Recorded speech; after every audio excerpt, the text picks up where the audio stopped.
않는 사람과 많은. 그래서 삶에서 현저한 차이를 느끼시나요? 믿지 않는 사람과 내가 삶의 현저한 차이가 있다. 어, 현저한 차이가 있다면 그건 어디서부터 온 걸까요? 오늘 이제 우리가 볼 본문은 부활인데 부활이 그 출처다. 뭐 이런 얘기를 하고 있습니다. 부활에 대한 생각들을 그렇게 많이는 안 하고 사는 것 같아요. 부활절에 한번 이렇게 하고 그 부활에 대한 신뢰는 먼 미래에 있는 것으로 이렇게 생각하죠. 우리가 죽고 난 다음에 한참 있다가 예수님이 오시면 그때 부활, 그때 너무 먼 미래 아니에요? 근데 진짜 그때까지 기다려야 돼요. 부활에 대한 우리가 어떤 약효, 효능 이런 것들을 경험할 수 있다면 너무 멀죠. 근데 안 그렇다고 얘기돼 있습니다. 그때 경험하는 게 아니라 이미 부활의 능력들은 이렇게 흘러 들어오고 있다. 지금 현재 우리 삶 안에. 부활과 승천 28장. 신약 성경 전체가 부활에 대해서 증거하고 있다. 이렇게 선언하고 있거든. 처음 들어가자마자. 사복음서에는 부활에 대한 상세한 내용이 있죠. 우리 마태, 마가, 누가, 요한복음 읽을 때 부활에 대한 사건들을 자세히 볼 수 있죠. 사도행전에 넘어가도 그리스도의 부활에 대해서 이렇게 얘기하고 있고, 그 성도들이 누구를 향해서 기도해요? 예수님께 기도하죠. 예수님은 죽었을 때 그분에게 기도했나요? 돌아가셨을 때? 다 거의 기도 못하고 다 숨어 있었죠. 그리고 예수님께서 부활하시고 난 것을 확인한 이후에 예수님께 기도했다면 그 예수님은 십자가에서 죽으신 예수님이 아니라 부활하신 예수님이죠. 그분을 향해서 주 예수요 이렇게 하면서 부활하신 예수님께 기도했거든요. 그러니까 기본적으로 초대교회 성도들은 부활하신 예수님과 아주 이렇게 밀접하게 관련되어 있으면서 그분에게 살아있는 실존적인 부활의 주님과 이렇게 소통하고 있었던 거죠. 현재도 살아계시어서 하늘을 통치하시는 그리스도를 신뢰한다. 이제 이미 초대교회 때는 예수 그리스도께서 승천하시는 모습도 확인한 자들이 500명이 되고 예수님께서 그 자리에 계시고 우리 뭐 스테반이 순교당할 때 그 증언한 내용들을 보면 하늘 보좌에 앉으셔서 일어서신 그런 모습을 봤습니다. 그러니까 지금 현재 부활하셔서 하나님의 우편에 앉아 계시는 그 예수님, 죽으신 분이 아니라 살아계시고 부활하신 육체로서 부활하신 그분을 바라보고 있습니다. 서신서도 예수님의 부활에 대해서 굉장히 자세히 얘기하고 있죠. 예수님이 교회의 머리에서 존재하신다. 그분은 지금 현재 살아계셔서 교회의 머리 되신다. 이게 사도 바울이 교회의 개념에 대해서 가르칠 때 예수 그리스도가 지금 실존하셔서 부활하신 예수님이 지금 머리시다. 죽은 머리가 있나요? 그건 교회도 죽은 거죠. 예수 그리스도께서 살아계시는데 그분이 지금 교회의 머리로 계신다. 그럼 계속해서 교회를 통치하고 계시는 거죠. 그분이 지금 현재 부활하셔서 예배, 경배, 찬양 받으시기에 합당한 계속 찬양을 그런 식으로 이렇게 하고 있습니다. 초대교회가. 그리고 또 궁극적으로는 언젠가는 이 땅의 역사 속에 다시 오셔서 세상 만물을 통치하시고 모든 권세를 파하시고 그분이 완벽한 통치를 이루실 그분이 지금 부활하셔서 때가 될 때까지 기다리고 계신다. 그러면 신약성경 전부 다죠. 뭐 사복음서에도 그런 얘기를 하고 있고 사도행전도 그런 얘기를 하고 있고 서신서에도 부활에 대한 얘기를 하고 있고 마지막 요한계시록은 지속적으로 하늘에서 다스리시는 부활의 주님을 증거하고 있죠. 일곱 금촛대 사이를 이렇게 다니시는 그게 누구세요?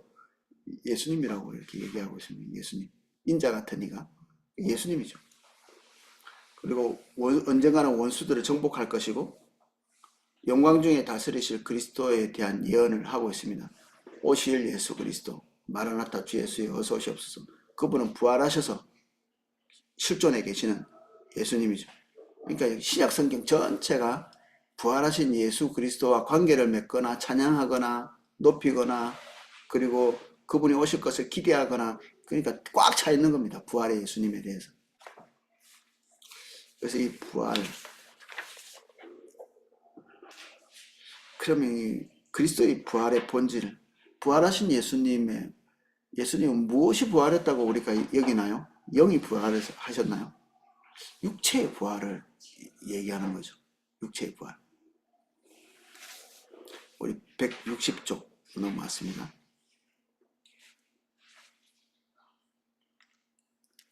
저도 이게 처음 부활이 여러 번 부활 나오죠. 성경 안에. 어떤 부활이 생각나세요?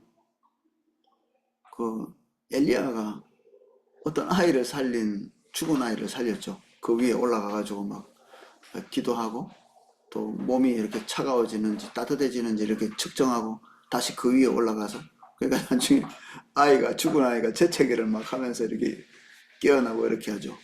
그 부활도 부활이죠. 예수님께서 살리신 사람이 여럿 있죠.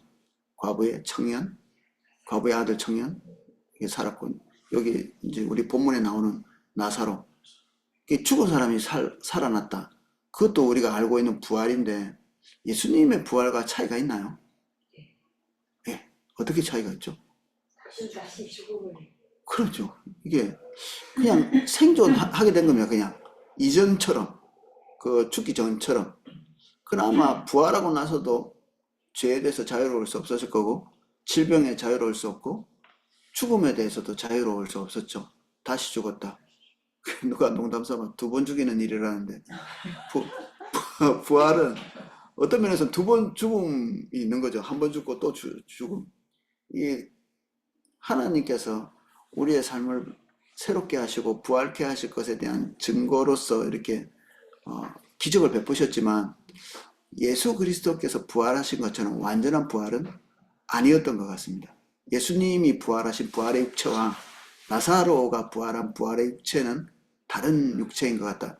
예수님은 죽음을 보지 않으셨죠. 부활하신 이후에 계속 계시고 그분은 뭔가 나사로나 그리고 그 전에 부활했던 사람과는 완전히 다른 그 질적인 모습을 가지고 계셨다. 그래서 다르다. 저도 이거 명확하게 하고 나니까 이제 생각이 깨끗하게 정리가 되더라고요. 난 비슷한가? 예수님보다 먼저 부활했네. 그런 생각도 들던데, 이게 다른 부활이구나. 그 두 번째 블록 밑에 예수님께서 죽음에서 살아나셨을 때 그의 육체는 완전해지고 더 이상 연약함이나 노쇠 혹은 죽음에 얽매이지 않고 영원히 살 수 있는 새로운 종류의 생명의 첫 열매가 되셨다. 첫 번째 부활인 겁니다. 앞에 많은 부활이 있었지만 그거는 이제 온전한 부활은 아니었고 예수님께서 첫 번째 부활. 우리가 앞으로 부활하게 될 것은 나사로처럼 부활하는 게 아니고 예수님처럼 부활하는 겁니다. 와, 멋진 부활입니다. 그 부활하신 예수님이 나타나신 그 사람들에게 나타나셨을 때 우리는 그 나타나심의 특징을 언뜻 보면서 그 부활의 모습이 어떤 건가 좀 추측해 볼 수 있습니다. 뭐 본질적인 걸 다 할 수는 없겠지만 엠마오로 가는 길에서 예수님의 제자들이 갈 때 예수님의 부활의 모습을 보게 됐죠. 그것도 처음에는 이제 인식하지 못했는데 예수님께서 이렇게 나타나시고 막달라 마리아도 잠시 동안 예수님을 알아보지 못했고 이 엠마오로 가는 두 제자도 예수님을 알아보지 못했죠.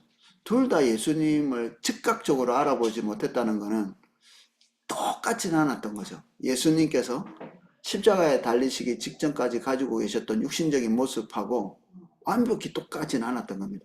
그래서 조금 다른 모습을 가지고 계셨기 때문에 사람들이 직접 본 사람들은 더 아닌 것 같은 느낌, 그리고 다른 이와 같은 느낌을 가졌던 거죠. 그래서 자세히 쳐다볼 때 알았다, 눈이 열렸다 뭐 이런 표현도 썼는데 어쨌든 즉각적으로 알아보지 못했다는 건 약간의 차이가 있었다는 얘기고, 다른 경우에는 또 금방 알아본 자들도 있었습니다. 예수님의 제자들도 그렇게 오래지 않아서 예수님을 즉각적으로 알아보게 됐고, 11제자에게 나타났을 때도 처음에는 무서워하고, 이거는 이제 심리적인 무서움이지 뭐 다른 건 아니겠죠. 죽은 사람이 갑자기 나타났다고 하면 이게 두렵기도 하죠. 그리고 그 전에 조금씩 이렇게 예수님의 부활에 대한 소문을 듣고 있어서 이게 무슨 일인가 하고 있을 때 갑자기 이렇게 나타나셨기 때문에 두려웠겠죠. 그리고 예수님의 손과 발을 이렇게 만져보게 하셨습니다. 생선도 잡수시고, 그리고 그런 그 모습은 예수님이 부활하셨는데, 그 우리가 앞에서 조금 예수님의 부활에 대해서 좀 부정하는 사람들이 말하는 것처럼 영이 나타나셨다, 이런 거는 이런 거하고 좀 다르죠. 육체로 부활하신 것입니다. 육체로.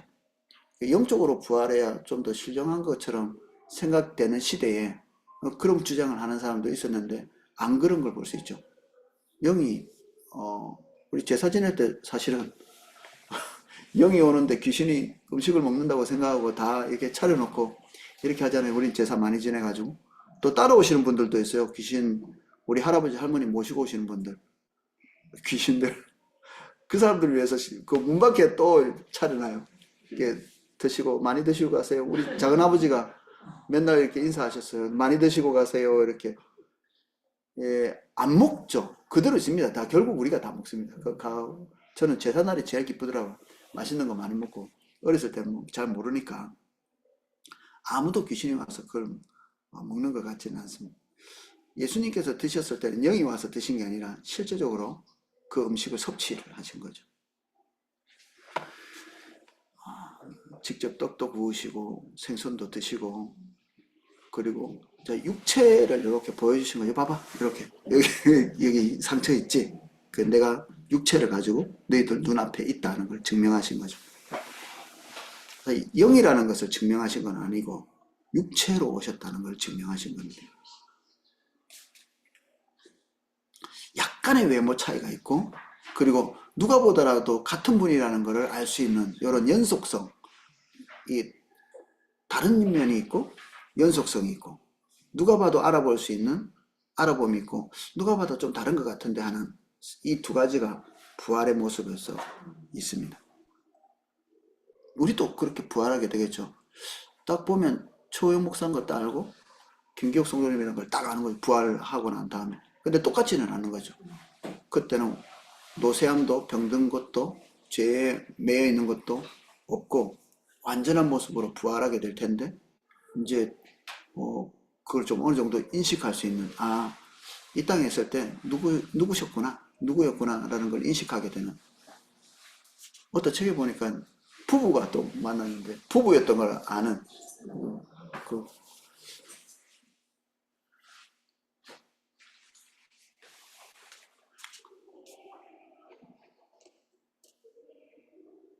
그 차이를 뭐 이런저런 설명을 조금 하고 있는데, 예수님이 그전에 고통의 삶을 사셨는데 이제 새롭게 되면 뭐 강건해지고 완전하게 된 그런 차이일까? 추측해 보는 거죠. 왜 사람들이 이때하고 이때하고 한 번에 갑자기 봤을 때는 못 알아봤을까? 또 자세히 보니까 또 알아보기도 하고, 그런 일들이 왜 일어났을까? 뭐 상상할 수밖에 없죠. 뭐 설명을 안 해놨으니까. 근데 요런저런 추정을 좀 해놨는데, 그거는 그야말로 추측이니까 그냥 한번 봐두는 게 좋을 것 같습니다.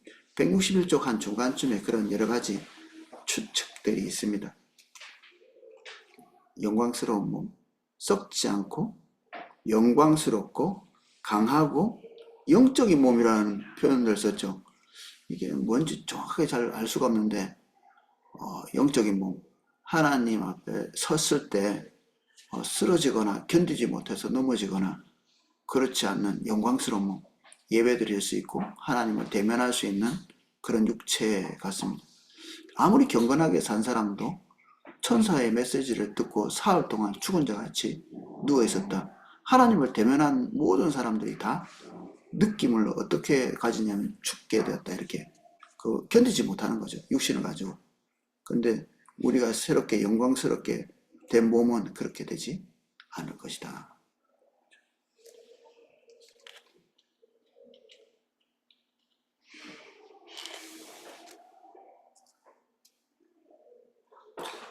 또 좀 이렇게 저도 이 부분을 좀 오해한 부분들이 있는데 저 이거 읽으면서 너무 좀 부끄럽더라고요. 저도 이제 성도님들에게 이런저런 얘기를 한 것 중에 야, 이 오류가 되게 많았다는 생각이 들어요.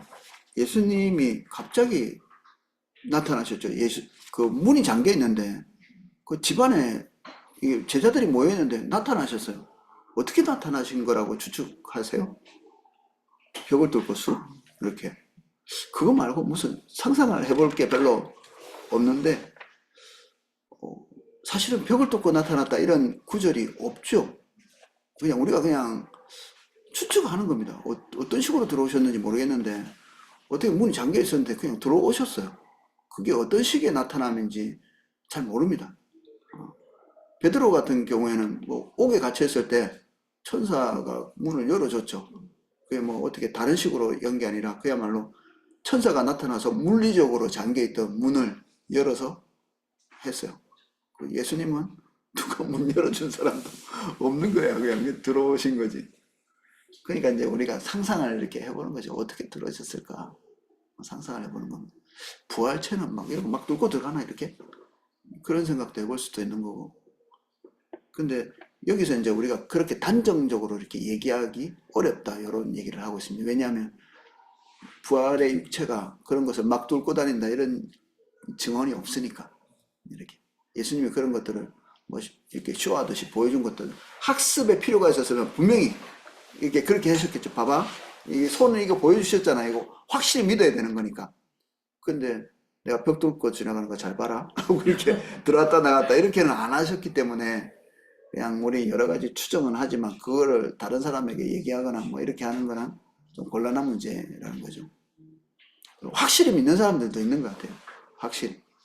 뭐 머레이 해리스라고 이렇게 162쪽에 어떤 사람이 있는데 이 사람은 이게 와 봐봐라 이게 막 벽 뚫고 막 이렇게 하는 거 보니까 어떤 식으로 됐을까 이런저런 생각하다가 아 예수님께서 육체와 영을 번갈아 가면서 자기가 원하는 대로 선택하실 수 있었다.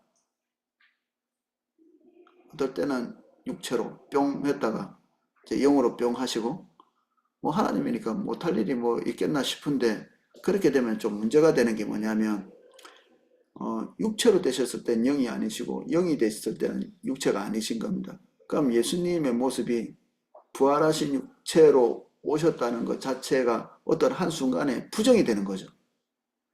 그러니까 항상 육체로 계시고 항상 영으로 계시기 때문에 이게 어떻게 변화돼 가지고 어떤 한순간에 이렇게 변화된다는 것은 교리적 문제가 또 발생하는 거죠. 이제 우리가 어떤 것을 상상할 때 이 상상이 다른 교리들과 충돌을 일으키면 이게 올바른 상상이 아닙니다. 추측, 추정할 수는 있는데 그게 다른 것들과 충돌을 안 해야 그게 좀 건전한 겁니다. 혹시 그렇게 인정되다가도 나중에 어떤 다른 교리와 충돌을 일으킨다. 그러면 바꿔야 되는 거예요. 이게 과학자들도 비슷하거든요. 대부분 추측, 추정입니다. 과학적인 요소에는. 왜냐하면 원자를 본 사람도 없고요.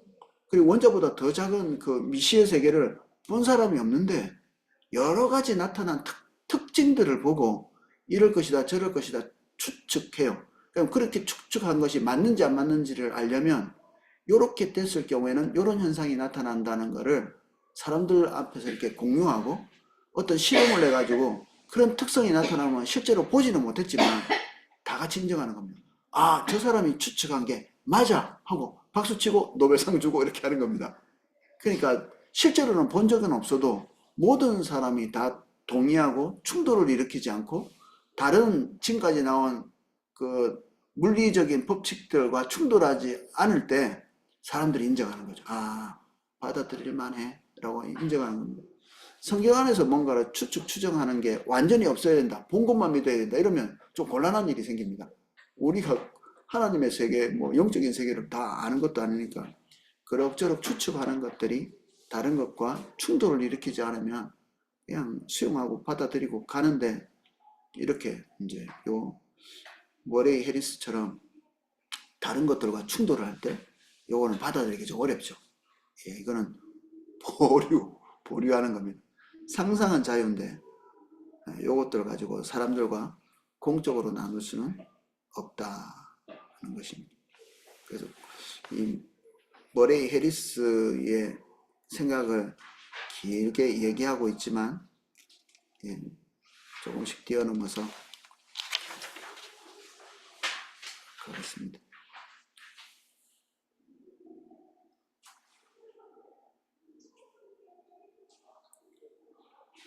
제자들 앞에 나타난 것이 영적인 어떤 존재였다 이렇게 얘기하면 예수님께서 굳이 육체임을 말하는 그 증명하는 그 증명들이 필요 없는 것이 되는 거죠. 육체라고 하셨기 때문에 음식도 그 앞에서 먹고, 그리고 상흔도 십자가의 상흔 이런 것들을 보여주시고 이렇게 하였죠. 그래서 이런 상상도 어떻게 보면 좀 영적인 부분이 조금 더 우월한 것처럼 생각을 하고, 물질적인 부분은 아무래도 조금 그보다 격이 떨어지는 걸로 이해하는, 이런 기초 아래서 그런 상상이 나왔을 가능성이 있죠. 그래서 예수님이 부활하신 그 형태가 완전히 이제 육체다, 육체로 부활하셨다 이렇게 얘기하면 조금 이렇게 격이 떨어지는 것 같이 생각이 되어서 이런 상상을 했을 수도 있을 것 같다, 그런 것도 약간 언급되어 있습니다.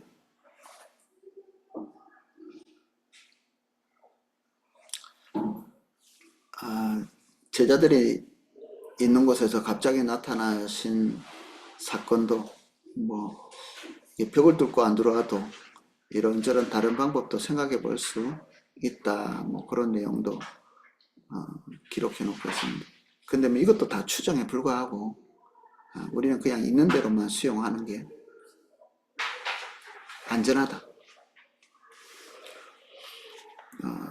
우리 마지막 제출 164쪽 밑에서 두 번째 줄 한번 읽어보겠습니다.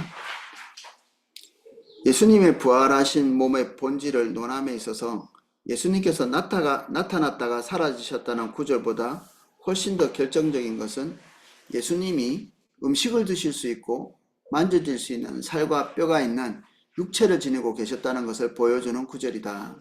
예수님께서 나타나시고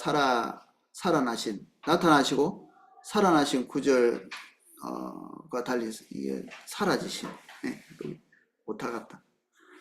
구절과 달리 이 구절들은 예수님의 육체를 부인하는 다른 설명이 불가능하다. 이것도 한 두 줄 띄어서, 예수님의 부활하신 몸은 실제적인 육체가 아니었다면 이와 같은 예수님의 모습이 제자들에게 무슨 교훈을 줄 수 있었겠는가. 예수님이 영으로 나타나셨다 그러면 본인들도 영으로 부활하겠다 이런 생각을 하지 않겠어요? 당연하죠.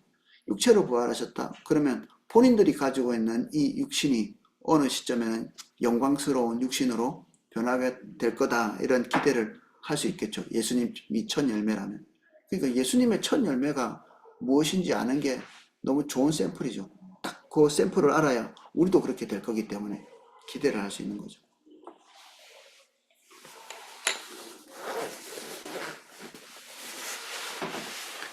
그 밑에 보면 좀 저는 확신이 별로 안 들기는 하는데 165쪽 중간쯤을 보면, 너희 가운데 하늘로 올리우신 이 예수는 하늘로 가심을 본 그대로 오시리라. 이걸 가지고 설명을 그렇게 해놨더라고요. 너희들이 본 그대로 올라가실 때 본 그대로 나중에 그대로 오실 거다 이렇게 얘기했는데, 여기서 너희가 가운데 올라가실 때 예수님은 어떤 상태죠? 지금 뭘 보고 이런 얘기를 하는 걸까요? 여기서는 이제 어떤 설명을 하냐면, 너희들이 올라갈 때 육체이신 걸 봤지, 오실 때도 육체인 것으로 오실 거야 이런 겁니다. 여기에서 설명은 그래요.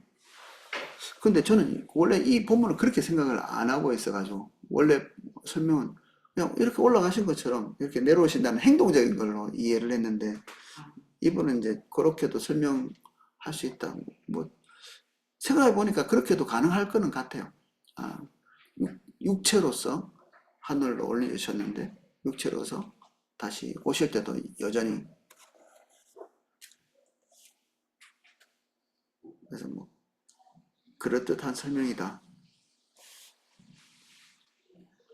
예수님이 내 손과 발을 보고 나인 줄 알라. 또 나를 만져보라. 영은 살과 뼈가 없을 때 나는 있느니라. 그래서 꼭 자기 자신이 육신으로 온 것에 대한 믿음을 가지도록 굳이 이렇게 가르치고 계십니다.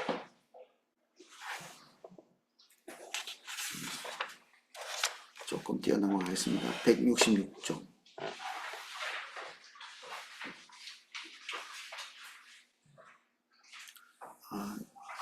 두 번째 블록 첫 번째 줄에 보면 예수님의 육체적인 부활한 육체에 대한 영원한 소유는 하나님께서 원래 만드신 물질 세계의 선함과 아름다움을 확증해 준다.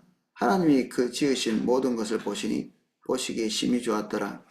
이런 물질적인 것이 조금 이렇게 격이 떨어지는 것으로 이해하면 물질을 창조하신 하나님께서 부정적인 것을 만드셨다는 것이 되고, 그리고 그 부정적인 것을 창조하셨다면 우리가 그것을 본질적으로 추구하면 안 되는 거고, 육체로 부활하셔도 안 되는 거죠. 육체는 물질적인 거잖아요. 우리 이게 다 물질로 구성되어 있는 거잖아요. 우리 몸이. 예수님의 몸도 마찬가지죠. 이렇게 보면 영광스럽지만 물질적인 영역이 이게 속해 있는 것이고, 우리 눈에 보이는 모든 것들이 물질의 세계잖아요. 근데 그것을 만드신 하나님께서 선한 것을 만드셨다고 선언했잖아요, 이미. 그럼 육체로 오신 것도 격이 떨어지는 것은 아닌 거죠. 부활체로 오신 게. 여전히 영광스러운 것이고, 하나님 보시기에 아름다운 것이고. 그러나, 앞에 있었던 그 육신같이 범죄하고, 쇠하고, 불완전한 것이 아니라 완전한 육체적인 것으로 오셨다. 그렇게 보여집니다. 그래서 이게 물질적인 세계가 아름답다 이렇게 생각해 보면, 여기 요한계시록에 나와 있는 여러 가지 그 천국에 대한 설명, 하나님의 통치가 이루어지고 난 다음에 세상에 대한 설명이 조금 새롭게 와닿더라고요. 저는 이런 비유들이 약간 좀 영적인 세계, 그리고 뭐 어떤 천상의 좀 더 다른 세계일까? 그런 생각도 해본 적이 있는데, 한번 읽어보겠습니다. 한 166쪽 두 번째 블록 중간쯤에 보면,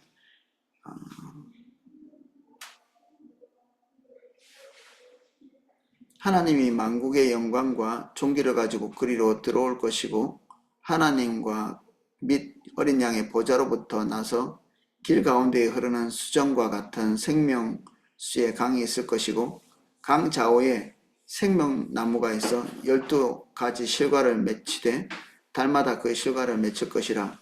이 실과는 영적인 실과일까요? 그렇겠죠.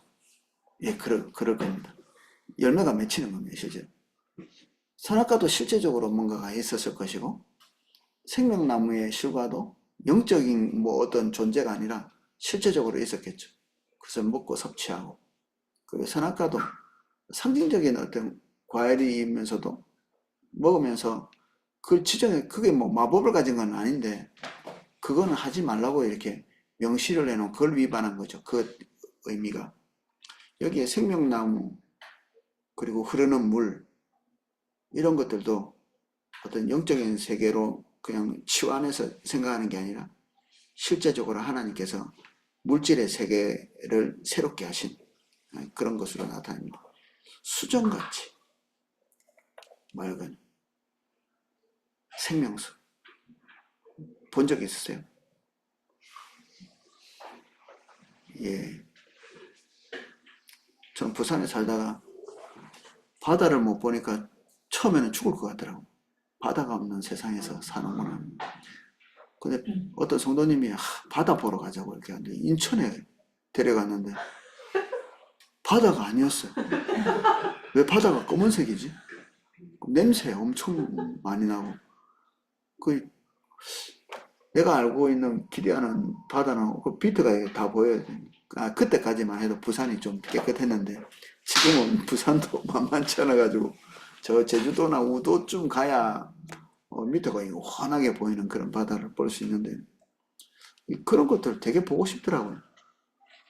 근데 점점 이제 그런 것들 보기 어려워지고 하나님께서 이제 어느 회복될 시점에 그런 것들을 우리가 누릴 수 있도록 하실 것이다. 사실 탐욕이 만들어낸 결과물이죠. 우리의 오염들은.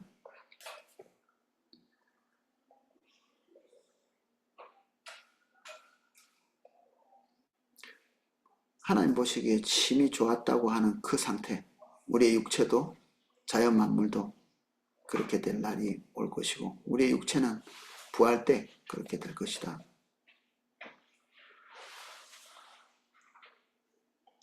166쪽 마지막 줄. 예수님께서도 완전한 육체적인 몸으로 죽음에서 부활하셨고 현재도 천국에서 다스리시고 계시며 우리로 하여금 그와 함께 영원히 거하도록 하시기 위해 다시 오실 것이다. 예수님이 통치하시고 하나님 우편에 앉아 계실 때도 육체적인 모습을 가지고 계신다. 거기서 영으로서 계시는 게 아니라 부활하신 그 육체를 가지고 계신다는 것입니다. 어떠세요? 좀 불편한 내용이 있으신가요? 예, 저는 약간 옆으로 가 있던 게 조금 교정됐습니다. 저 개인적으로. 이거 공부하면서 제가 가지고 있던 생각 중에서 교정돼야 될 게 심심치 않게 발견되더라고요. 약간 기울어져 있었네. 그런 생각들. 왜 그렇게 기울어져 있었을까? 예, 제가 설교도 그렇게 많이 듣고, 사실은. 목사님들이 나한테 그렇게 가르쳐 줬고, 딱히 신학교에서도 이 꼼꼼하게 이 조직신학에 대해서 이렇게 우리가 배운 적이 없기 때문에, 그 주로 교수님이 전공하신 거를 주로 가르쳐 주세요. 삼일체를 전공하셨다. 그러면 이제 한 학기 내내 삼일체만 딥답하는 거죠. 그리고 다른 거 전공하셨으면 또 그걸 또 하는 거고. 이렇게 처음부터 끝까지 조직신학 성경 전반에 걸쳐서 꼼꼼하게 배우는 학교가 우리 학교는 아니었습니다. 그렇게 교수님의 성향에 따라서 파편적으로 이렇게 배우고 나왔고, 이거를 꼼꼼하게 배웠으면 어땠을까? 예, 그런 생각도 한번 해보게 되더라고요. 우리는 너무 귀한 기회죠. 우리가 같이 이렇게 전체를 이렇게 꼼꼼하게 볼 수 있는 기회. 저는 이렇게 신학교보다 훨씬 더 저 개인적으로는 도움이 되는 것 같아요. 이게 전체적으로 보는 게. 167쪽 3번 성부와 성자는 모두 부활에 참여하였다. 이제 부활에 대해서 생각할 때 언뜻 하나님 아버지가 예수님을 부활케 하셨구나, 살리셨구나, 이게 이제 머릿속에 금방 빨리 들어오는 건데 그런 생각은 한 편밖에는 아니다. 또 다른 면이 있는데 두 번째 줄 167쪽 또 다른 구절들은 예수님 자신이 부활에 참여했다고 증거한다. 아버지께서 나를 사랑하시는 것은 내가 다시 목숨을 얻기 위하여 목숨을 버림이라. 이를 내게서 빼앗는 자가 있는 것이 아니라 내가 스스로 버리노라. 나는 버릴 권세도 있고 다시 얻을 권세도 있으니 이 계명은 내 아버지께에게서 받아노라 하시니라. 예수님께서 능동적으로 생명을 버리고 능동적으로 다시 생명을 되찾는, 버리실 때는 십자가에서, 다시 찾을 때는 부활의 몸으로 다시 찾으셨다니까 능동적으로 본인이 죽음을 이기시고 부활하신 것으로 이렇게 기록되어 있죠. 하나님 아버지께서 살리셨다와 예수 그리스도께서 스스로 부활의 능력으로 다시 살아나신 것, 죽음을 이기신 것, 요게 동시에 있는 겁니다. 이렇게 동시에. 이제 동시에 익숙하시죠? 한 절 더 보면 맨 밑에 줄. 내가 곧 부활이요 생명이니 이렇게 말씀하셨죠. 내가 곧 부활, 스스로 부활이시라 이렇게 얘기하시고 본인이 생명의 근원이시니까 누군가의 도움보다는 스스로 그렇게 하실 수 있는 분이시죠. 예수님은 하나님이시고. 그래서 이 성부와 성자는 모두 부활에 참여했다 이렇게 보여집니다. 네 번째, 부활의 교리적 중요성. 그럼 이 부활이 우리 신앙에 뭐 중대한 역할을 했나? 그 믿는다 그래. 부활, 예수님이 육체로 부활하셨어. 이게 우리의 신앙생활에 중대한 영향을 끼치는가?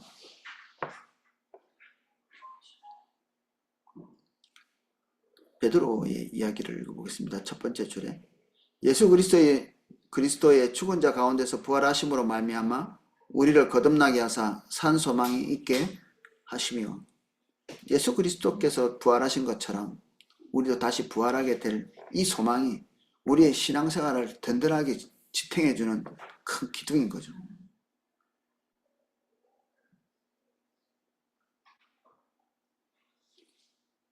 한 줄 내려와서 그는 명백하게 예수님의 부활을 우리의 중생 혹은 거듭남과 연결시킨다. 예수님께서 죽은 자 가운데서 살아나셨을 때 그는 하나님께 대한 순종과 교제에 완전하게 부합하는 인간의 영과 몸에 있는 부활의 생명, 즉 생명의 질에 새로운 질의 생명을 소유하셨고 부활을 통해 우리에게 그것과 같은 새로운 생명을 주셨다. 하나님 앞에 서기 어려운 불완전한 육체에서 완벽히 하나님 앞에 설 수 있는 그런 육체를 예수님에게 주셨다면 우리도 부활할 때 그런 생명을 소유하게 될 것이라는 소망을 가지게 되겠죠. 지금 우리는 경험해 본 적이 없죠. 그런 완전한 몸을.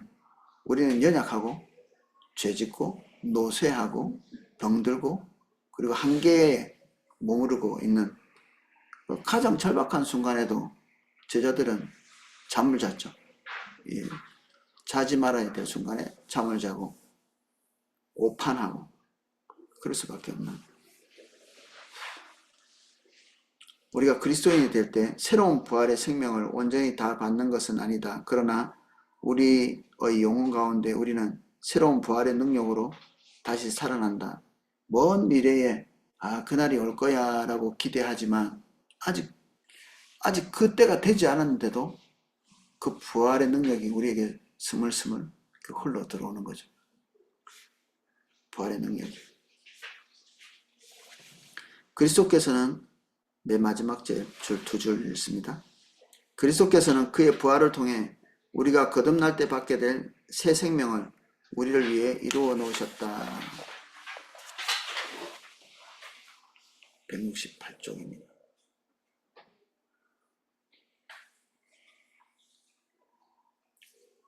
첫 번째 블록 마지막 두 줄입니다. 바울은 이 땅에서 사는 동안에 그리스도의 부활이 하나님께 대한 순종과 사역을 위한 새로운 능력을 주셨음을 알고 있었다. 예수 그리스도의 능력이 우리에게 와서 활동하고 계시고 그것은 그리스도의 부활을 통해서 우리에게 공급되고 있다. 그리스도의 부활의 능력에 동참할 수 있다.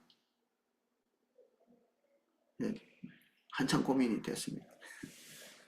나한테 그런 게 있는가? 그리고 역사되고 있는가? 그러면 부활의 능력을 공급받지 못하는 사람과 조금 다른 삶이 경험되어져야 되는데 오랫동안 생각을 잘 안 해봤네. 그런 생각이 들었어요. 뭐가 도대체 다루고 있지? 지금 현재 그때 부활이면 아무 문제 없는데 지금 현재까지 흘러온다고 하니까 지금 뭔가 다른 것들이 역사하고 있어야 되잖아요. 계속 맛보고 있어야 되는데 이번 주에 인천에 있는 인천 초소의 지체들이 많이 있지 않았나 싶기도 하고, 치료되면 오히려 놀래고 어떻게 됐지 싶고, 치료 안 되면 다 하나님이 그걸 통해서도 역사하신다고 이렇게 얘기하고, 부활의 능력들이 우리에게 흘러오고 있다면 지금 현재도 우리가 좀 주시해서 봐야 될 것 같아요. 이게 와야 정상인 것 같아요. 능력들이 와야 정상이다. 두 번째 블록 좀 많이 읽어보겠습니다. 168쪽 두 번째 블록입니다. 바울은 그의 힘의 강력으로 역사하심을 따라 믿는 우리에게 베푸신 능력의 지극히 크심이 어떠한 것을 너희로 알게 하시기를 구하노라. 그 능력이 그리스도 안에서 역사하사 죽은 자들 가운데서 다시 살리시고 하늘에서 자기의 오른편에 앉히셨음을, 하나님의 그 능력, 그의 힘의 강력으로 역사하시는 그 힘의 능력, 그것이 죽은 자 가운데서 살리셨다. 그 어마어마한 능력이 부활의 핵심적인 능력이었다는 거죠. 근데 그게 지금 어떻게 돼 있다고? 그 힘이 우리에게도 동일하게 역사하기를 기대하는 거죠. 부활을 만든 어마어마한 힘과 능력이 오늘 이 어느 교회입니까? 이 교회가 에베소 교회. 에베소 교회는 우리나 똑같잖아요. 그 사람들도 그냥 그때 당시에 살았던 사람이고, 우리도 예수님 믿고 지금 살고 있고, 그 성도들에게 역사하실 것 같으면 오늘 우리에게도 역사하시도록 바라줄 수 있는 거죠. 사도 바울은 에베소 교회 교인이 그런 능력으로 역사하시는 삶을 살도록 기도하고 있고, 그러면 우리도 그런 걸 기대해 볼 수 있는 거죠. 똑같이. 지금 기대해 보십시오. 기도하기 전에 기대를 먼저 해요. 기대도 없이 막 기도하면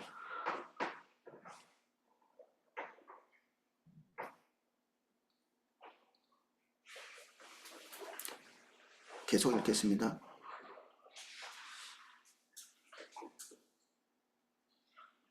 조금 간격을 두고, 에베소 교인들에게 말하면서 그리스도의 부활을 우리 안에서 역사하시는 영적인 능력과 연결시켰다.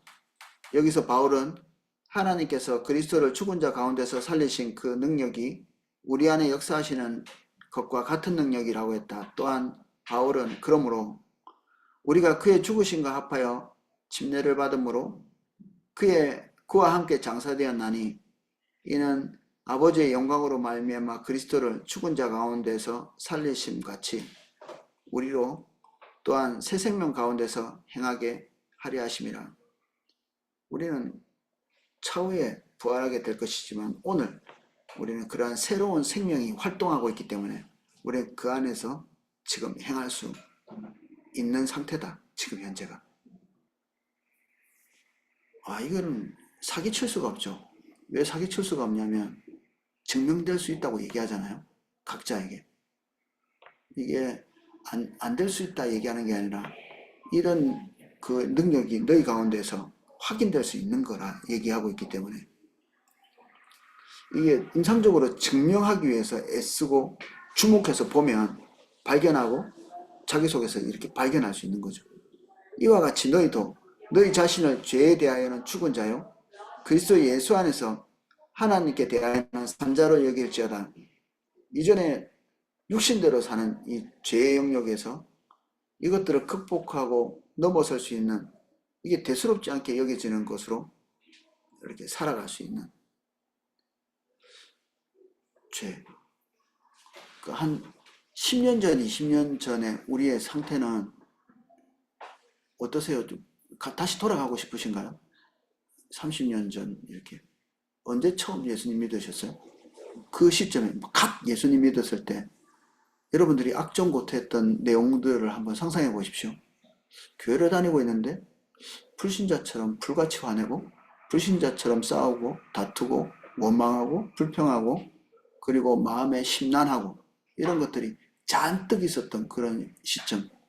지금 10년, 20년, 30년 미숙함에도 불구하고 그때와는 현재의 다른 모습이 여러분들에게 있는 걸 발견하죠. 그래서 세상 사람들은 아, 10대로 들어갔으면 좋겠다. 그런 생각 많이 하는데 여러분들은 그러신가요? 비록 지금 몸은 지금 말을 안 들어보고 난리지만 안 돌아가고 싶다는 분들이 많아요.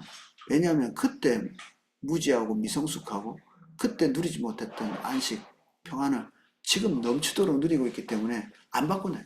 그까짓 그 육신의 건강 그런 거 뭐 바꿔봤자 그 육신이 건강해봤자 행복하지 않은데 뭐. 지금은 좀 덜 건강하지만 훨씬 마음에 만족이 있고 행복하고 족하다. 그게 안 바꾼다는 거. 근데 뭐 영화 같은 거 불신자들 이렇게 보면 바꾸고 싶어 하죠. 지금 오늘도 그때나 마찬가지로 누리고 있는 게 아무것도 없는 거예요. 돈도 많아지고 그리고 나름대로 지위도 생기고 인생도 한 30년 40년 살았는데 10대 때 누리던 고통 지금도 누리고 있고 그렇게 겪고 있고 그때 미숙함이 지금도 있고 그리고 나름대로 뭐 이렇게 지식도 쌓고 그 사회 경험도 쌓고 했지만 마음의 만족이 그때하고 별반 다를 것도 없어진 거죠. 그때 누리던 즐거움은 육신적인 거였는데 지금은 육신적인 것을 누리려고 하니까 육체적으로 말을 안 들어. 술도 막 말술로 마시다가도 늙으면 못 마시거든요. 성적인 것을 추구해봤자 늙으면 안 돼. 그러니까 장어를 그냥 그 먹어봤자 콜레스테롤이 혈관 터져요. 장어도. 혈관 터져. 그런 것들이 육신적인 것을 좀 더 누리고 그리고 남자들은 특별히 뭐 자매들은 잘 모르겠지만 근육이 약해지면 미칠 것 같아요. 근육이 약해지면 들던 물건을 못 들고 그리고 내 몸이 약해진다는 것 자체가 남자가 우울증 걸리거든요. 그런 게. 왜 이런 걸 못하지? 그러니까 이게 입에 왕년에 이렇게 달아놓고 사는 거예요. 왕년에 내가 뭐 이렇게 했는데 뭐 이렇게 잘 안 된다. 옛날에 뭐 산상수훈 잘 외웠는데 요새는 잘 안 외워지고 노력도 안 하면서 그렇게 이게 육체적으로 이렇게 쇠약해지는 것들을 불신자들은 견딜 수가 없습니다. 왜냐하면 쇠해지는 만큼 얻는 게 있어야 되는데 얻는 게 없죠. 부활의 능력 그리고 영혼은 날마다 새롭다고 말하는 그 새로움 이런 것 자체가 없기 때문에 보상이 안 되는 겁니다. 보상이.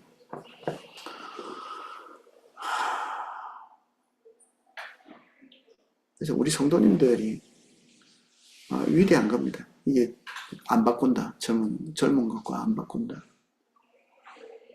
청년들 방황하는 거 보면 암담하다. 너는 언제 제자리로 갈래? 열심히 잘 가는 청년들도 있지만 대부분 청년하면 방황 아니에요? 방황.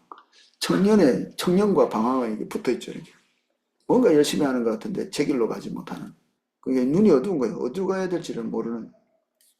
하나님의 인도를 따라 열심히 하는 것 같지만 방황하는. 그게 얼마나 고통스럽습니까? 본인은 고통스러운 건 잘 모르겠지만 우리가 지나온 자의 입장에서 볼 때는 그 혼돈을 다시 돌아간다는 건 끔찍한 일이죠. 몰라서 다행이지. 저는 이제 주례를 안 하기로 선언했습니다. 결혼식 할 때 기뻐해야 되는데 아이고 자식들아 이런 생각이 듭니다. 너무 놀랍게 된 거죠. 감옥도 행복하고 그 우리 찬송가 있잖아요. 초가상간도 나는 만족하네 뭐 이런 거 갑전쟁을도 내게 없지만 딱 그렇게 된 거죠. 부부 안에서 하나님이 오셔서 통치하시면 행복해지는 거죠. 즐거워지고 아니면 오늘 행복했던 게 내일 도장 찍습니다. 진짜 하루 만에 싸울 때는 하루 만에 되지 않나요? 우리도 1년에 한두 번 싸우거든요. 마음속에 이런 마음이 들면 쭉 이렇게 정리할 수 있어요. 68쪽, 168쪽 밑에서 하나, 둘, 셋, 넷, 다섯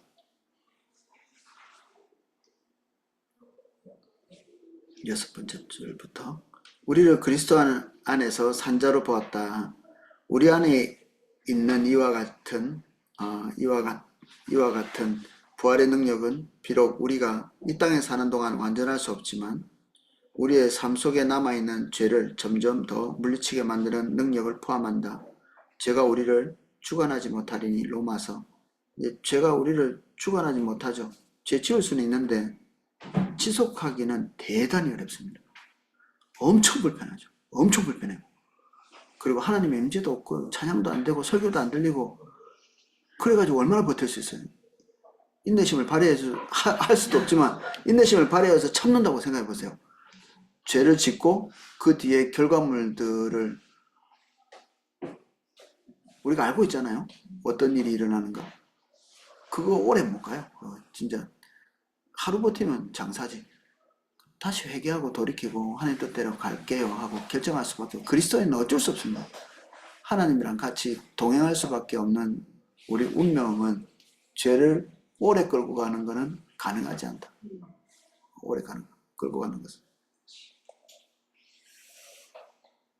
죄 짓고 잘 버티는 사람 보면 이제 요새 신기해요. 어떻게 저렇게 잘 버티지? 오랫동안. 재미없어 보이는데도 끝까지 막 중독 차원에서 들어가가지고 본인들도 나오고 싶을 텐데 길을 잘못 들어서서 나오지도 못하는 것들을 보기도 합니다.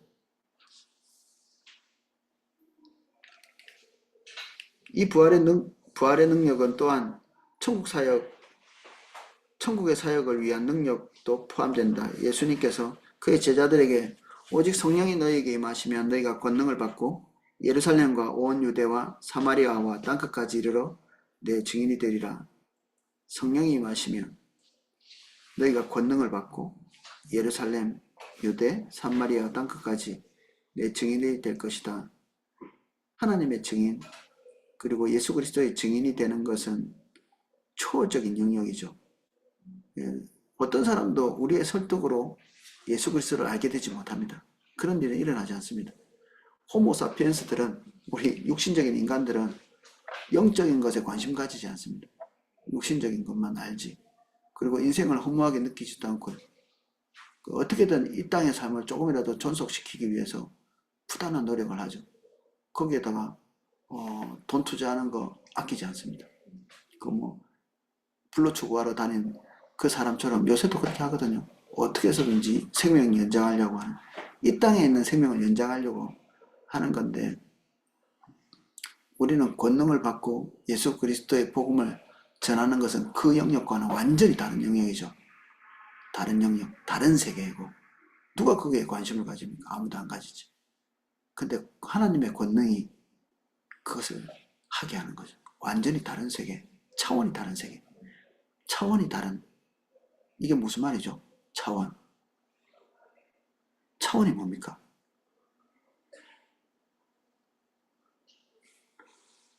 차원. 1과 100억의 차이인가요? 차원이 다른가요? 그러면 1과 100억, 1000억, 1조 뭐 이렇게 돼도 차원이 다른 게 아닙니다. 이게 차원이 다른 게, 진짜 다른 거는 완전히 다른 겁니다. 양적 다른 거는 다른.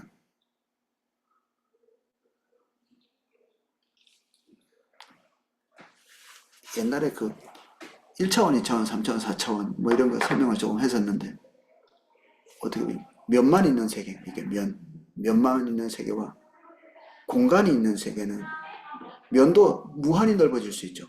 무한히 넓어질 수 있습니다. 그러면 요만한 면과 무한히 넓은 면과는 양적 차이죠. 근데 면과 공간의 차이는 차원이 다른 겁니다. 이 공간이 작을 수도 있고 클 수도 있죠. 크면 우리는 무한하다 이런 얘기를 하는데, 이것과 시간의 영역은 완전히 또 다른 겁니다. 이거는 차원이 다른 겁니다. 하나님과 우리 사이에는 양적 차이가 있다. 당연히 그렇겠죠. 양적 차이가 있다는 게 아니라 차원의 격차가 있어요. 차원의 격차. 이게 상상할 수 없는 격차가 있는 겁니다.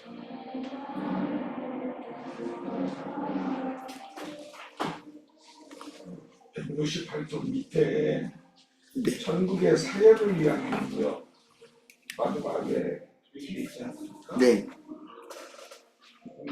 자세하게 말씀해 주시면. 이게 우리 뒤에 말하고 있는 이거 같은데요. 천국의 사역, 복음 전하는 거죠. 결국 하나님의 나라를 선포하고 그리고 거기에 속한 권능을 행하고 결과물을 만드는 것. 천국의 사역.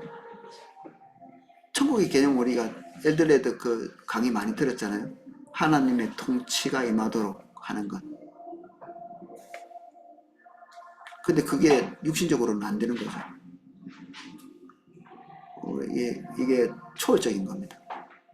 애쓴다고 되는 것도 구제 많이 한다고 되지도 않습니다. 이게.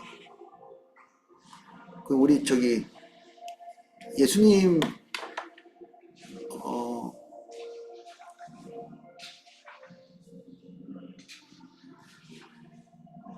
목사님이 그 쓰신 책 1권 요새 우리가 뭘 하고 있지? 아닌데 제일 마지막에 성교적교회 거기 보면은 그 하나님의 복음 그 예수님께서 오셔서 가난한 자의 복음을 선포하고 그리고 눌린 자를 자유케 하고 눈먼 자를 보게 하고 이런 것들을 육신적으로 이해하면 이제 우리는 남미의 해방운동하는 사람들처럼 이해할 수 있거든요. 아, 이거는 실제적으로 부자를 몰아내고 가난한 자들을 해방시키는 거고 육신적인 도움을 줘서 병을 치료받을 수 있도록 의료를 확대하는 거고 억압된 자는 뭐 진짜 정치적으로 눌린 사람들을 자유케 하거나 또는 선진국에 의해서 압제당하고 있는 그런 국가를 해방시키는 뭐 이런 개념으로 이해할 수 있는데 그거는 한쪽 부분이죠. 한쪽 부분. 눈에 보이는 육신적인 세계. 그거를 배제하지는 않습니다. 포함하고는 있으나 영적인 세계, 어둠의 영에서 죄의 권세에서 우리를 해방시키고 눈을 열어주고 그리고 빈궁한 마음이 없어서 버림받은 자들에게 빈궁한 마음을 주고 복음에 반응할 수 있도록 하고 하는 이런 것까지 포함해서 능력으로 임하시는 거죠. 여기에 말하고 있는 천국의 사역은 그 양쪽을 다 포함하고 있는 거죠. 이거는 뭐 사회 구조를 바꾼다고 되는 것도 아니고 진짜 초월적인 것들이 같이 오면서 사회 구조를 바꾼다고 되지도 않습니다.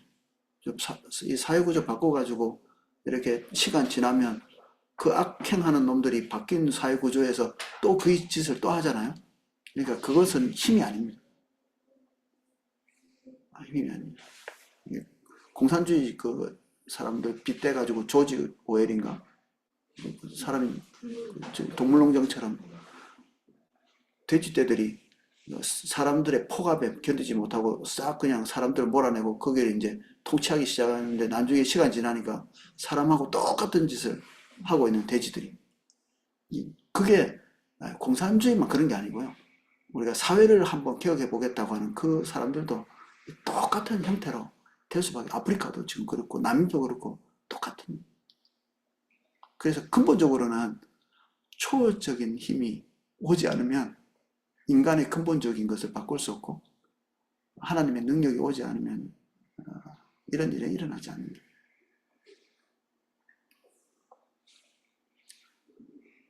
부활의 능력이 천국의 사역을 가능하게 한다. 부활이 없었으면 우리는 천국 사역도 못하는 거죠.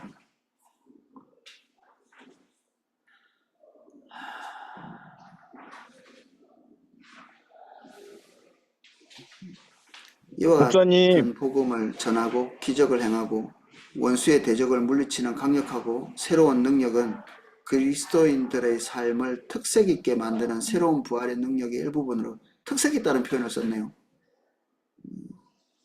우리가 보편적으로 볼 수 없는 능력이라는 거죠. 예수님께서 죽은 자 가운데서 부활하신 후에 그의 제자들에게 주어졌다.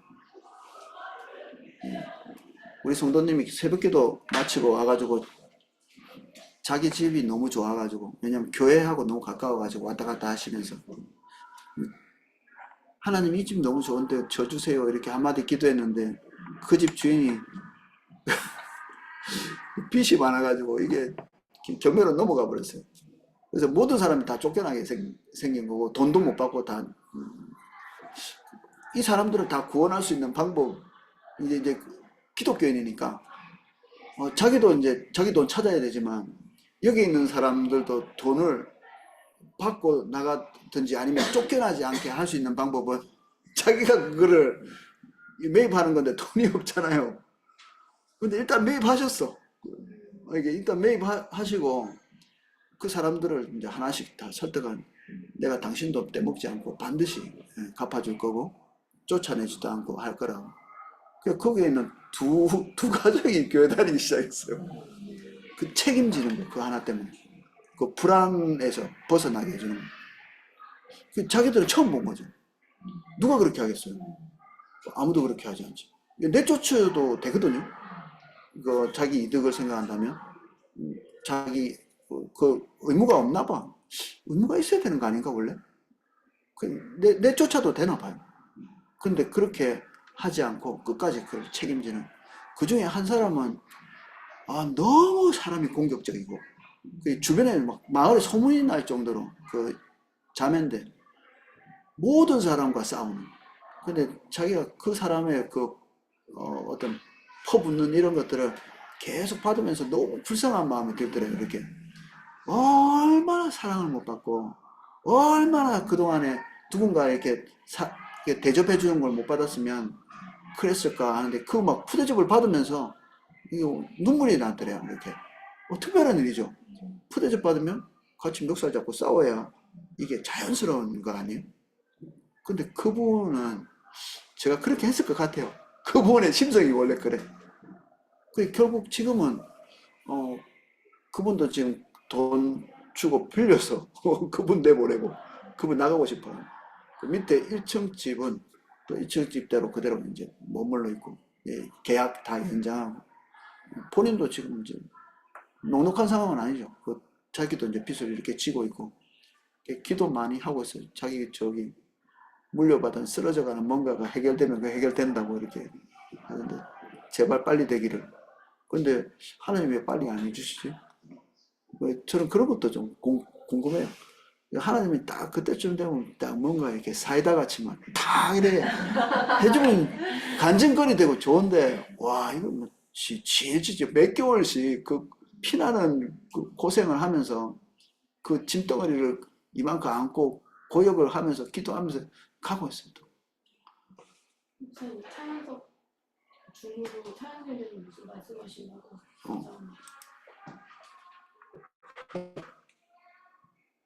야, 예, 말씀하십시오.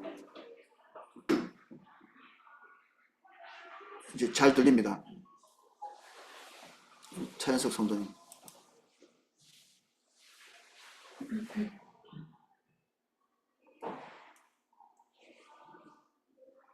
예, 예, 안녕하세요, 목사님. 예, 예, 아까 166페이지 제일 아래측에 예수님께서 완전한 육체적인 몸으로 부활해서 죽음에서 부활하셨고 현재도 천국에서 다스리신다고 했는데, 그러면은 지금 현재 천국에서 계시는 그 모든 선진들도 그 부활하신 육체의 몸으로 같이 있다고 봐도 무방하겠습니까? 안 무방합니다.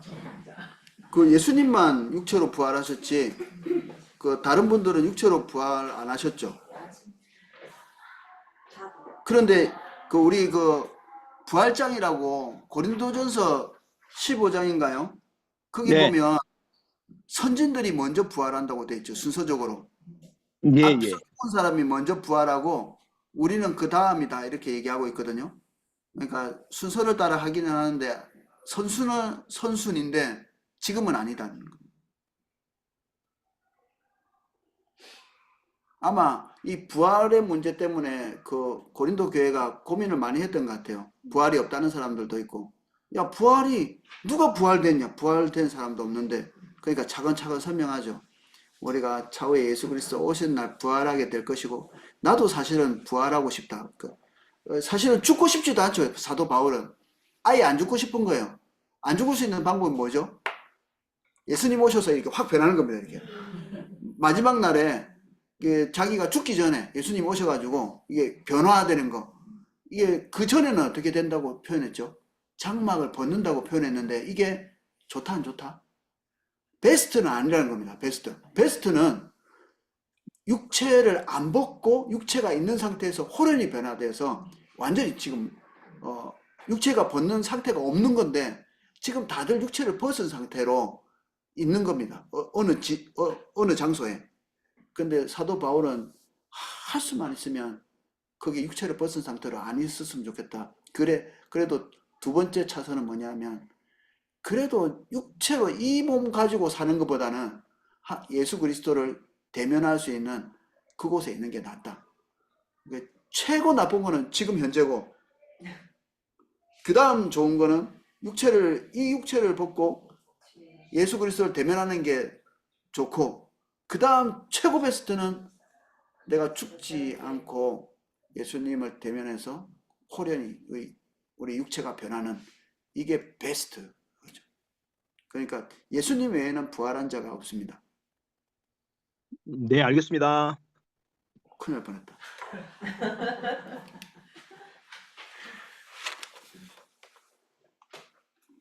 질문해 주셔서 감사합니다.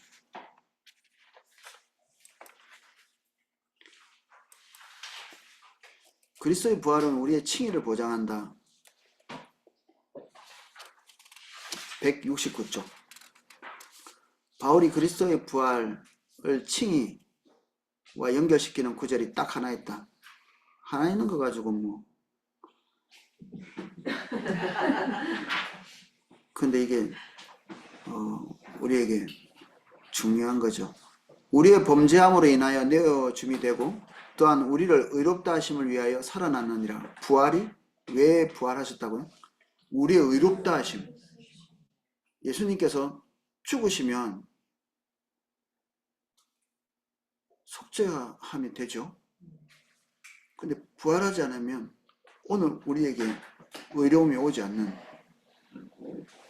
예수님과 함께 죽었으면 되는데 그것이 다시 부활을 통해서 의롭다고 칭함받는 제로 상태는 의로움이 아닌가 봐요. 그죠? 우리가 십자가에서 징벌을 받는 건 제로 상태죠. 에스겔도 비슷해요. 하나님이 그런 말씀을 하시거든요. 무시무시한 심판을 24장까지 예언하십니다. 24장까지. 너희가 이렇게 멸망할 거고 이렇게 멸망할 거고 이렇게 될 것이고, 좀 읽을 때마다 막 소름이 끼칠 정도로 인간이 육체적으로 심판을 받을 뿐 아니라 정신적으로 다시 회생 불가능할 정도로, 다시 우리가 힘을 내잖아요. 마음에 힘을 근본적으로 내지 못하도록 탁탁 꺾어 가시는. 그래서 너희들 안에는 아무것도 소망이 없고, 그들 나름대로는 또 힘을 내고 있었거든요. 두 번의 전쟁을 통해 가지고 포로도 끌려가고 이랬지만, 와, 우리는 그래도 남아있는 재수 좋은 사람처럼, 끌려간 사람은 뭔가 좀 떨어지겠지. 우리 남아있는 사람은 그래도 하나님의 축복을 받고, 우리 다윗의 후손 아니냐. 다윗의 이렇게 통치가 영원한다며. 그리고 성전도 남아있고, 그래도 우리가 자식 새끼 있고 이렇게 사는데, 그래? 너희들 그리 힘내는 거 있지? 내 자식도 내가 죽일 거고, 성전? 네가 힘을 내고 있나? 성전도 회파될 거고 없어질 거고, 이렇게 정신적인 것까지 완전히 지탱해서 일어날 수 없도록 차근차근 그냥 완전히 코가루로 만들어버려. 안 돼. 끝이야. 종결. 언제까지? 하나님의 그릇 안에 있는 이 차오르는 모든 분노가 완벽히 쏟아 부어질 때까지. 회복은 언제? 회복은 언제 됩니까? 하나님의 분노가 완벽히 쏟아지고 난 다음에 그때 회복을 말씀하시거든요. 25장 이후로 이스라엘 백성들 주변에 있는 이스라엘 백성과 이스라엘 백성이 망할 때 박수쳤던 그런 민족들을 다 패하시고 멸망시키시고 그 다음에 회복에 대해서 말씀하시거든요. 에스겔도 하나님의 진노가 다 쏟아지고 난 다음에서야 회복을 약속하십니다. 우리는 어때요? 공짜로 얻은 게 아니고 하나님의 진노가 예수님의 십자가에 완벽히 다 쏟아져 버린 거예요. 완벽히 하나도 남김없이. 그래서 우리에게 더 이상 쏟아질 진노가 없어요. 그리고 정죄도 없고. 그래서 하나님과 화목해야 되는 겁니다. 십자가 안에서. 여기 부활은 그 결과물이죠. 그래서 우리에게 그것이 의로움이 되는 거죠. 예수님께서 자기를 낮추시고 십자가에 죽기까지 복종하셨기 때문에 그분이 다 자기 위에 쏟아 부어지도록 십자가에서 복종하셨기 때문에 저는 여기까지입니다. 이렇게 했으면 남아있는 게 있을 건데 남아있는 것이 없도록 다 이루셨다고 선언하실 정도로 완벽히 다 뒤집어 쓰신 겁니다. 십자가에서. 다 이루었다고 할 때 끝난 겁니다. 다 이루었다. 지옥에 안 들어가고. 저번 시간에 얘기했죠. 다 이루었다고 말할 때 진짜 다 끝나신 겁니다. 그래서 하늘 보좌에 계시는 거죠. 완성됐기 때문에. 고난의 사역, 죽음의 사역 다 예수 그리스도께서 수용하시고 완벽히 끝을 내셨습니다. 그래서 그 밑에 두 번째 블록 밑에서부터 여섯째까지 부터 읽어보겠습니다. 우리를 위해 아직도 지불해야 할 죄값이 남지 않았고 담당해야 할 하나님의 진노가 남지 않았으며 심판을 받아야 할 죄책이나 책임이 남지 않았다. 모든 값은 온전히 다 지불되었으므로 더 이상 죄책도 남지 않았다. 하나님께서 예수 그리스도의 사역을 인정하고 만족스럽다고 하나님께서 선언하신 겁니다.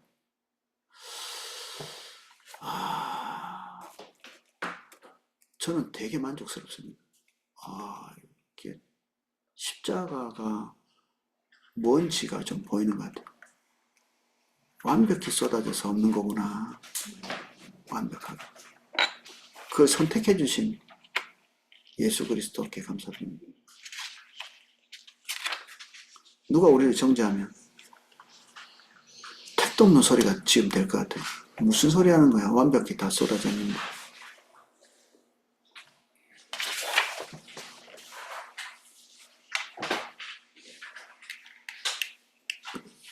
(170쪽) 그리스도의 부활은 우리도 완전한 부활의 육신을 받게 될 것임을 보장한다.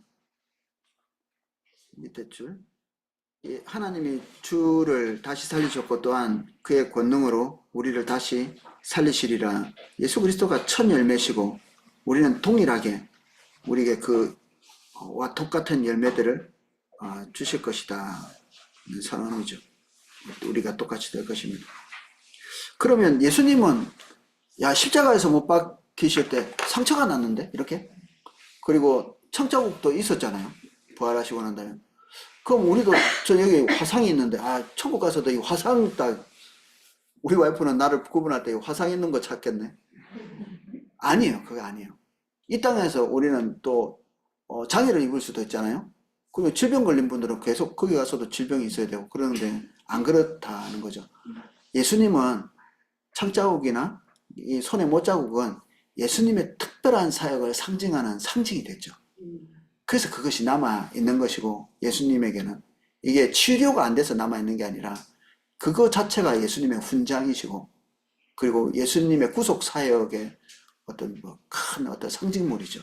우리에게 있어서 영광스러운 것이고 근데 우리에게 있는 불완전함은 그렇게 되지 않는다. 완벽히 치료되고 완전한 모습으로 우리가 천국에서 부활하게 될 것이다.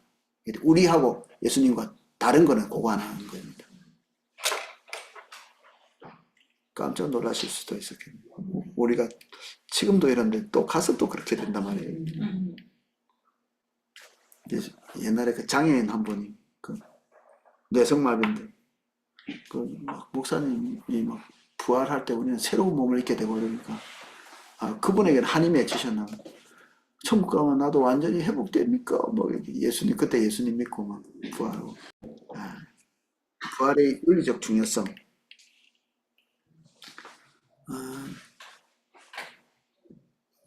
세 가지인데 요거 중요한 것만 살펴보겠습니다. 세 번째 줄. 그러므로 내 사랑하는 형제들아 경고하며 흔들리지 말며 우리는 171쪽 지금 하고 있습니다. 5번 부활의 윤리적 중요성 세 번째 줄. 흔들리지 말며 항상 주의 일에 더욱 힘쓰는 자가 되라. 너희 수고가 주 안에서 헛되지 않을 줄 알미니라. 저는 개인적으로 이 말씀 때문에 좀 위로를 많이 얻었습니다. 헛수고 많이 봐가지고 헛수고 야 이거 다 끝나는 거 아니야? 이거 뭐야 이거? 월코스 열심히 섬겼는데 1년 동안 섬겼는데 풍지박산 다 나고 다 떠나고 이상한 이단 비슷한 사람 들어와가지고 내가 1년 동안 사역한 거 다 그냥 송두리째 뒤집어 버리고 그때 살폈을까? 이상한 생각이 들더라고. 헛수고 같아가지고. 그리고 우리가 애쓴 거 그대로 남아있나요? 어떨 때는 야 이거 뭐 헛수고한 거 아니야? 10년 무슨 열심히 한 거 다 엎어진 거 아니야 싶은데 아니라는 얘기입니다. 헛되지 않을 것이다.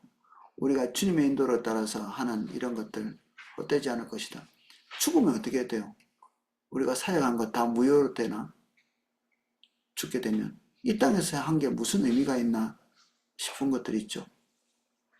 사람들 섬긴 거, 과학자는 열심히 노력한 거, 주 안에서 그 연구하는 사람 연구한 거, 소방관 이런 사람들 이게 연속성이 없으면 무의미한 것이 될 수도 있을 텐데 열심히 해봤자 뭐 하나? 다시 새롭게 되면 되는 거지.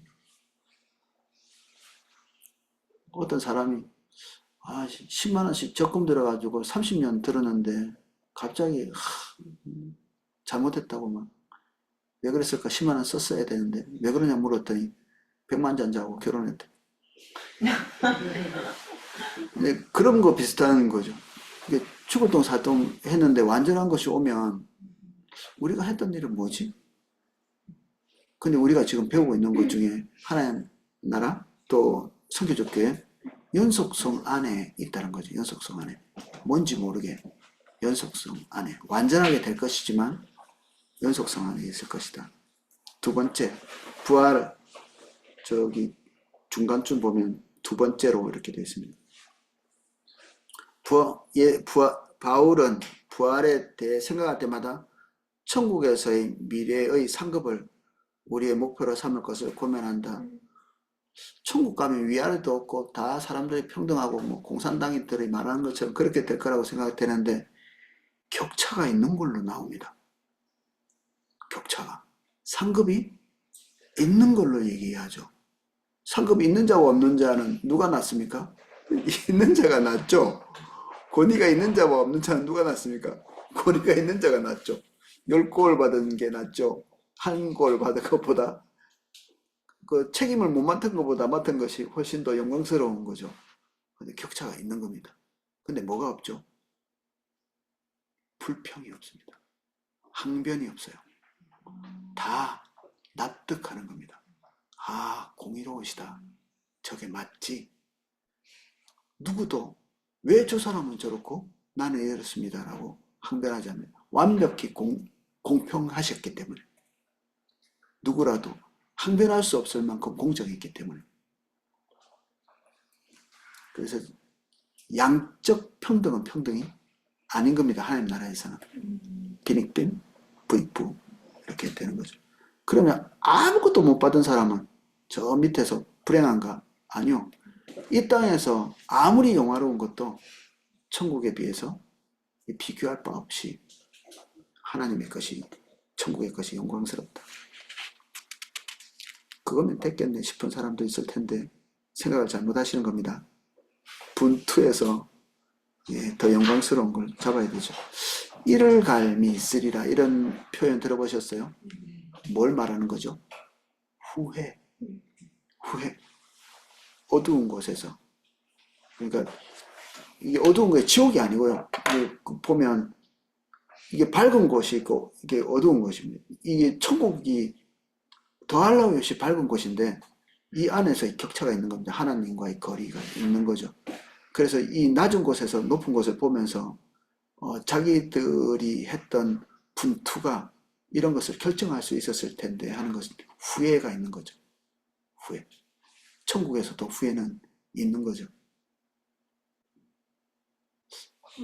좀 그럼 다 그 어떤 상황에도 만족이 있다고 좀 만족과 함께 후회가 있는 거죠.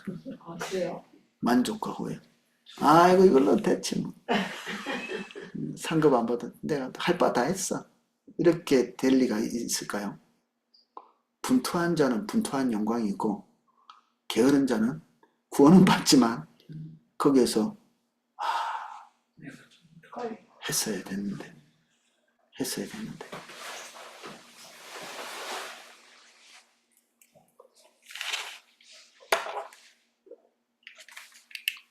부활이 없었다면 너희의 믿음도 헛되고 너희가 여전히 죄 가운데 있을 것이요 또한 그리스도 안에서 잠자는 자도 망하였으리니 만일 그리스도 안에서 바르는 것이 이생뿐이면 모든 사람 가운데 우리가 더욱 불쌍. 뭐하러 절제하고 뭐하러 힘들게 하고 뭐하러 육신의 즐거움을 참고 그렇게 했겠어요. 다 부활한 뒤에 우리에게 주실 영광스러운 것을 바라보니까 그런 거죠. 아이고 사도 바울이 너무 세속적인 거 아닌가? 야 우리는 동양 사람은 너무 고상한 것 같아요. 그래서 무소유 뭐 이런 거 되게 좋아하고 하나님의 나라는 무소유가 아니라 하나님의 청지적 사명을 제대로 감당하는 겁니다. 주신 것을 제대로 감당하고 제대로 통치하는 거. 내팽개치는 게 아니라 회사에서 책임지고 사표 내겠습니다. 제일 나쁜 놈. 우리 사장님이 그러더라. 지가 다 엎어놓고 사표 내고 나가버려. 그럼 그 뒷감당은 누가 해요? 사장님하고 죄 안 지은 다른 사람이 하는 거지. 죽을 똥 살 똥 그냥 다시 지가 엎어놓은 거 다시 원위치로 만들어놔요. 바른 거지. 그만두고 나가면 그뿐인가? 무소유 돼가지고 아무 책임도 안 지고 그건 무슨 소용이 있어요? 걱정은 없겠지. 책임이 없으니까. 무소유는 범죄입니다. 여정 목사님 무소유지만 책임 안 지는 분은 아니십니다. 지금 이 큰 덩어리를 맨날 근심하고 지금 골머리 속에 머리 허옇게 되고 이렇게 되잖아요. 무책임과 무소유가 같은 거라고 볼 수도 있거든요. 어떤 맥락에서는. 하나님께서 특별한 소명을 주셔서 어떤 부분에 있어서 이렇게 소유를 갖지 못하도록 이제 하시는 거지. 세상 사람들이 말하고 있는 무소유나 무책임이 아닙니다. 그러니까 그 어떤 유명한 중은 그 부인이 해산을 했는데 미역 사러 가다가 입적해버리고 절에 가버리고. 무소유? 한 대 때려주고 싶은데. 172. 세 번째. 우리의 삶 가운데 더 이상 죄에게 양보하지 말아야 될 의무가 있다. 우리는 하나님의 부활의 영역 안에서 획득하고 쟁취하고 이루어야 될 부분들이 있죠. 그렇게 할 수 있고. 근데 우리가 사용 안 할 수도 있죠. 그 부활이 우리를 승리자로 만듭니다. 그 무력하게 계속 질질 끌려다닐 수 있었죠. 근데 우리가 주님과 관계하고 있으면 우리 의지력이 아니고요. 그 관계가 우리를 그런 식으로 계속 잊지 못하게 만듭니다. 그렇게 무력하게 사는 게 엄청 불편해요. 힘들고 아까 말한 것처럼. 그렇게 안 되게 돼 있습니다. 주님 계속 보고 주님과 관계를 가지고 이러면 그냥 가만히 있는 게 엄청나게 불편합니다. 저도 성품적으로는 히키코모리 되기 딱 좋은 성격입니다. 저하고 비슷한 기질을 가지고 있는 어떤 성도님이 지금 교회도 안 나오시고 집에서 좌정해 계세요. 혼자. 직장은 가세요. 근데 젊어지는 것이 괴로움이 아닙니다. 제가 초짜가 아니잖아요. 이미 경험되어진 것이 있기 때문에 앞으로 다듬어질 것이 스트레스가 아닙니다.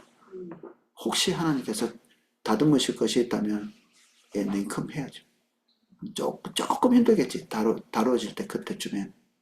근데 그 잠깐의 고통이고 그 뒤엔 영원히 획득될 기쁨인데 그까짓 거면 할만하지 뭐. 할만하다. 오늘 여기까지 할 건데.